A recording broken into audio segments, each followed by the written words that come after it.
Students, अब जैसे आप एक्सरसाइज 4.2 देख रहे हैं, पेज नंबर 76 एनसीईआरटी। तो ये भी बहुत ही इजी एक्सरसाइज है, मतलब इसमें न्यू कुछ नहीं है। इसमें जैसे फर्स्ट क्वेश्चन में रीड कर रही हूँ, find the roots of the following quadratic equation by factorisation. By factorisation means by middle term splitting ही होता है। तो यह इन्होंने मेंशन कर दिया कि मिडल टर्म स्प्लिटिंग से ही आप इसके रूट्स फाइंड करें। तो रूट्स मतलब क्या होता है, एक्स की वैल्यू। तो जैसे मैं सपोज़ आपको एक या दो पार्ट करके बता देती हूँ, वैसे जैसे मैंने पहले कहा कि इसमें हर एक को अपनी इंडिविजुअल ट्राई करना चाहिए, और ट्राई करके ही हम सोच पाते हैं, देख पाते हैं कि हम सोच पा रहे हैं या नहीं कर पा रहे हैं। तो इसलिए फ़र्स्ट अटैम्प्ट में ट्राई करना बहुत ज़रूरी है। बट चलो मैं आपको एक दो पार्ट करके देती हूँ। तो यहाँ से अगर हमें मिडल टर्म स्प्लिटिंग करनी है इसमें एक्स की वैल्यू फाइंड आउट करने के लिए, तो मेरा वही पहले साइड में रफ वर्क होगा। रफ वर्क में मैं 5√2 मल्टीप्लाई √2, 5√2 मल्टीप्लाई √2 लूँगी, तो ये कितना आ जाएगा, 5 2 ज़ा 10 आ जाएगा। तो यानी मुझे ऐसे फैक्टर्स ढूंढने हैं, 10 के ऐसे फैक्टर्स ढूंढने हैं जिनको प्लस माइनस करके 7 आए। तो 10 के फैक्टर्स इजीली हैं, 5 2 ज़ा 10 एंड 5 + 2 7। तो यहाँ से मिडल टर्म स्प्लिटिंग हो गई, ये √2x² as it is. 7x को स्प्लिट कर दिया मैंने 5x + 2x में, ठीक है, 5x + 2x में, और last term 5√2 as it is. अब मैं कॉमन लूँगी, फर्स्ट टू टर्म्स में से मेरा x कॉमन है, तो बचा के अंदर √2x + 5। लास्ट टू टर्म्स में से आपको जो है लग रहा है कुछ कॉमन नहीं है, लेकिन ये जो 2 है, इस 2 को अगर आप ब्रेक करें किसमें, √2 मल्टीप्लाई √2 में, इस 2 को आप सोचें ये क्या है, √2 मल्टीप्लाई √2 है। तो √2 इन दोनों में से क्या आ जाएगा, कॉमन। तो यही चीज़ आपको इसमें ध्यान रखनी है कि आपको ये कंसीडर करके चलना है माइंड में। ये जो टर्म 2 है, ये एक्चुअली क्या है आपकी, √2 मल्टीप्लाई √2। तो आप देखेंगे ये अगर √2 मल्टीप्लाई √2 है और ये भी √2 है, तो इस केस में क्या करेंगे आप, यहाँ से इन दोनों में से √2 कॉमन ले लेंगे। तो जब आपने इन दोनों में से √2 कॉमन लिया, तो यहाँ पे क्या बचा हमारा, √2x, और यहाँ पे ये √2 कॉमन आने के बाद बचा क्या, 5। तो अब इस तरीके से आपकी ब्रैकेट सेम हो गई है। तो अब आप इस ब्रैकेट को कॉमन ले लेंगे, तो दूसरी ब्रैकेट हो गई हमारी x + √2। तो अब इन दोनों ब्रैकेट्स जो है मल्टीप्लाई में है और इनका प्रोडक्ट क्या है, 0। तो ऐसा तभी पॉसिबल है जब या तो फर्स्ट ब्रैकेट इक्वल टू 0 होगी और ये सेकेंड ब्रैकेट इक्वल टू 0 होगी। तो यहाँ से x की वैल्यू आई -√2, और यहाँ से अगर सॉल्व करते हैं तो यहाँ से x की वैल्यू आई, ये -5 हो गया, तो x की वैल्यू आई -5/√2। अब डिनोमिनेटर में रूट नहीं छोड़ते हैं, तो इसको रैशनलाइज कर लें आप। तो यहाँ से आंसर आ गया हमारा x = -5√2/2। ओके, तो ये दो, दिस और दिस, ये इसके क्या है, रूट्स हैं। रूट्स मतलब ज़ीरोज़, मतलब सॉल्यूशंस, ठीक, जिनको अगर ये x की वैल्यूज़ है, जिनको अगर मैं क्वेश्चन की क्वाड्रेटिक में पुट करूँगी तो ये = 0 आएगा। ओके, तो इस तरीके से मैंने आपको एक पार्ट बता दिया। जैसे आप फर्स्ट क्वेश्चन फोर्थ पार्ट अगर आप देखें, फर्स्ट क्वेश्चन फोर्थ पार्ट आप खुद करेंगे, बस मैं आपको ये एक हिंट दे रही हूँ बिगिनिंग में कि आपको जब ये फ्रैक्शन में है, फ्रैक्शन में है, सच मिडल टर्म स्प्लिटिंग करना बहुत टफ होता है।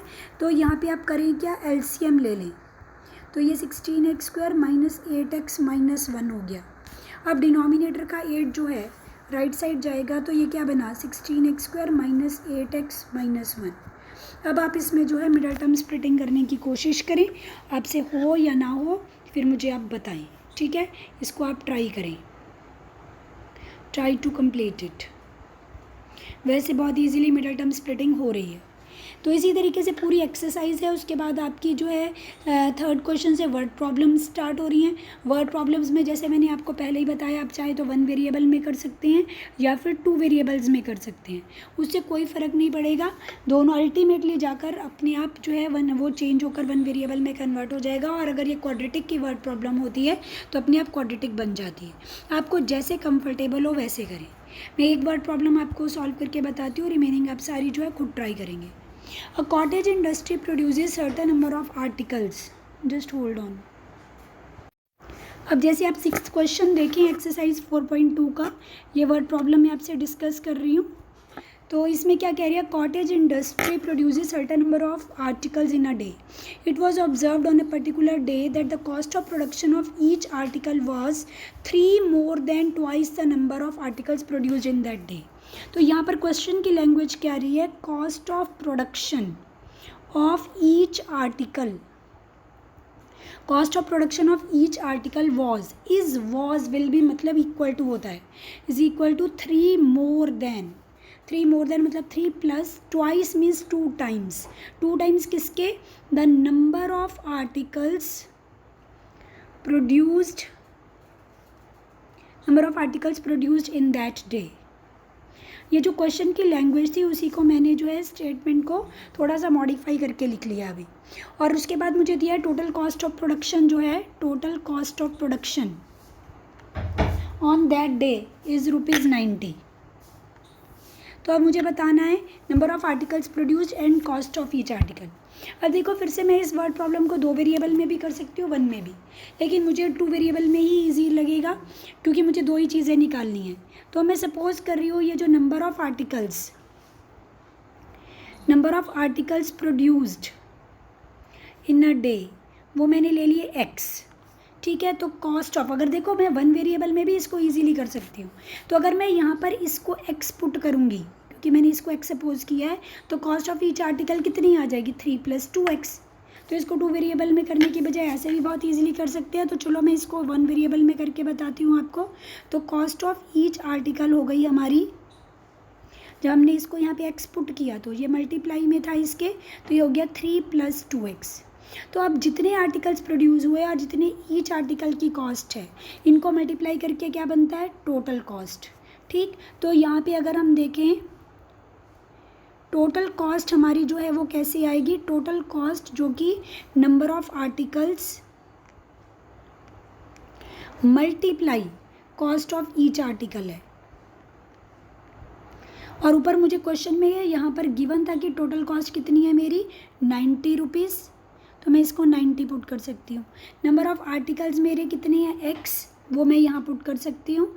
और यहाँ पर कॉस्ट ऑफ ईच आर्टिकल है मेरी 3 + 2x। अब देखो ये थोड़ा शॉर्टर हो गया क्योंकि मैंने 2 वेरिएबल सपोज ही नहीं किए, 1 वेरिएबल में मैंने इसको कर लिया, तो यहाँ से डायरेक्ट मेरी क्वाड्रेटिक बन जाएगी। अब अगर मैं 90 को लेफ़्ट साइड में लाऊँ स्टैंडर्ड फॉर्म देने में रिप्रेजेंट करने के लिए, तो 2x² + 3x - 90 = 0। ये मेरे पास क्वाड्रेटिक बन गई है। इसमें अब मैं मिडल टर्म स्प्लिटिंग करूँगी, मिडल टर्म स्प्लिटिंग करके मेरे पास x की 2 वैल्यूज़ आएंगी, इनमें से एक वैल्यू जनरली रिजेक्ट हो जाती है।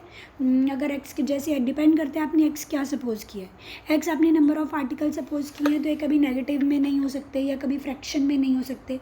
तो x की जो वैल्यू नेगेटिव आएगी या x की जो वैल्यू फ्रैक्शन में आएगी उसको आप रिजेक्ट कर देंगे, रीज़न देकर कि number of articles can not be in negative और फ्रैक्शन, ठीक है। फिर x की वैल्यू आप यहाँ पर पुट करेंगे तो कॉस्ट ऑफ ईच आर्टिकल भी आ जाएगी। तो इस तरीके से आपका सम हो जाएगा। अब आप इसे कंप्लीट करें, या कहो तो मैं आपको ये एक सम कंप्लीट कर देती हूँ। तो यहाँ पे अगर मुझे मिडल टर्म स्प्लिटिंग करनी है तो 92 कितना है, 180। अब 180 ये -180 है, एक्चुअली इसके फैक्टर्स बनाने हैं जिससे 3 आए। तो अगर मैं 180 को सॉल्व करती हूँ, वैसे मुझे मेंटली पता चल गया 15 12 से 180 होते हैं, और 15 और 12 को जब मैं सब्ट्रैक्ट करूँगी तो 3 आ सकता है। तो इसीलिए मैं अब इस तामझाम में नहीं जा रही हूँ। तो यहाँ पे जो है इसको मैंने स्प्लिट किया, +15x - 12x। अगर आपका टेबल पार्ट स्ट्रॉन्ग होगा तो आप थोड़ा इजीली सोच सकते हैं इस चीज़ को कि कैसे स्प्लिटिंग करें। तो +15 - 12 किया तो +3 आ जाएगा। अब फिर यहाँ से कॉमन लिया तो x × 2x + 15 हो गया। यहाँ से इन दोनों में से -6 कॉमन लिया तो ये 2x + 15 की ब्रैकेट बन गई। अब 2x + 15 अगर मैं कॉमन लूँगी तो दूसरी ब्रैकेट आ गई x - 6। अब इन दोनों ब्रैकेट्स का प्रोडक्ट 0 है, तो आइदर दिस पार्ट इज़ 0 और दिस पार्ट इज़ 0। तो यहाँ से x की वैल्यू 6 आ जाएगी और यहाँ से x की वैल्यू जो है -15/2 आ जाएगी। अब मैंने जैसे आपको समझाया था आप इसको रिजेक्ट कर देंगे। अब साथ में यहाँ पे रीज़न भी देंगे, जो मैं बोल रही हूँ वो रीज़न लिखेंगे कि x हमारा क्या है, सपोजिशन में x क्या है, number of articles which can not be negative और फ्रैक्शन। यहाँ तो नेगेटिव भी आया है हमारा, और x की ये जो वैल्यू मैंने निकाली है नेगेटिव भी है एज वेल एज फ्रैक्शन में भी है, तो इसलिए पॉसिबल नहीं है। सो नंबर ऑफ आर्टिकल्स कितने आ गए, number of articles will be 6, ठीक। और दूसरा मुझे इस क्वेश्चन में कॉस्ट ऑफ ईच आर्टिकल निकालनी है। तो कॉस्ट ऑफ ईच आर्टिकल देखो ऊपर मैंने क्या सपोज की थी या क्या थी मेरे पास, उस रिलेशन में जाना होगा।